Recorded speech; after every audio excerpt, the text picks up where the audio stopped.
Hello everyone. கூலி படம் நாளை ரிலீஸ் ஆக உள்ள நிலையில் ரஜினி எங்கே சென்றிருக்காங்கன்ட்டு பாருங்க, வாங்கன்ட்டு பார்க்கலாம். நாளை தமிழகம் முழுவதும் திருவிழா தான்.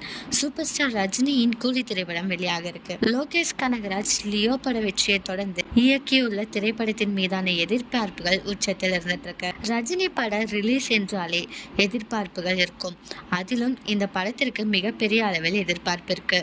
வழக்கம் போல் நிறைய தனியார் கம்பெனிகள் கூலி பட ரிலீஸிற்காகவே விடுமுறை எல்லாம் விட்டுள்ளதாக தகவல்கள் வெளியாகிருக்கு. படத்தின் முன்பதிவிலேயே ரூபாய் 100 கோடிக்கு மேல் வசூலித்ததாக கூறப்படுது. நாளை ஆகஸ்ட் 14 இந்த படம் இந்தியா முழுவதும் 4500 முதல் 5000 திரையரங்குகளாக வெளியாக உள்ளதாக கூறப்படுது. படத்தைக்கான ரசிகர்கள் கொண்டாட்டத்தில் குதித்துள்ள நிலையில் நடிகர் ரஜினிகாந்த் அவர்கள் சென்னையில் இல்லை என தெரிகிறது. அதாவது அவர் பெங்களூர் சென்றுள்ளாராம். அங்கு இருக்கும் ரஜினியின் போட்டோ சோஷியல் மீடியாக்களில் வைரல் ஆகிட்டு வந்துட்டு இருக்கு. உங்களை யாரெல்லாம் கூலி படத்தை பார்க்கறதுக்கு ரெடி ஆயிட்டீங்களோ அவங்கெல்லாம் கமெண்ட்ல சொல்லுங்க. இதே மாதிரி லேட்டஸ்ட் சினிமா நியூஸ் அப்டேட் தெரிஞ்சுக்கணும்னா இந்த சேனலை சப்ஸ்கிரைப் பண்ணிக்கோங்க.